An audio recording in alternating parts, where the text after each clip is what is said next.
Ratusan warga berbondong-bondong meninggalkan Yahukimo, Papua pasca gangguan keamanan yang dilakukan kelompok kriminal bersenjata.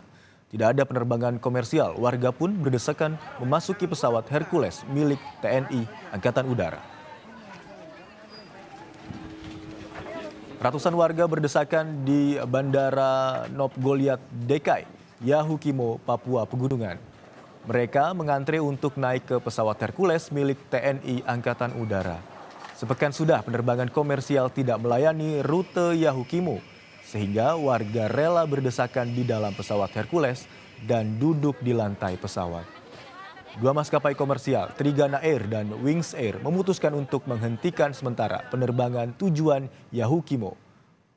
Akibat pesawat mereka ditembaki oleh kelompok kriminal bersenjata.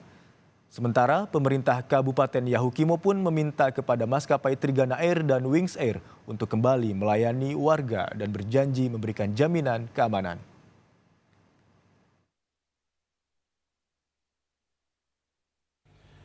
Kami beberapa hari lihat hampir sebagian pelayanan terutama melalui jalur udara ini sangat terkendala.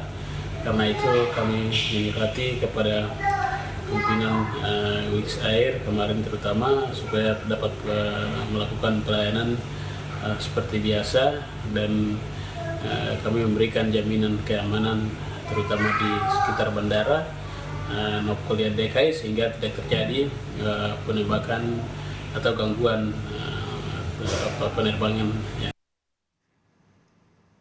Sebelumnya pada minggu lalu, pesawat Trigana Air ditembaki kelompok kriminal bersenjata atau KKB saat lepas landas dari Bandara Dekai, Kabupaten Yahukimo, Papua Pegunungan. Pesawat tersebut ditembak sebanyak 9 kali oleh kelompok KKB saat lepas landas dari Bandara Nop Goliat Dekai menuju Bandara Sentani pada Sabtu siang. Satu penumpang terluka akibat serpihan pecahan kursi pesawat meski ditembaki pesawat tetap lepas landas dan terbang menuju Bandara Sentani.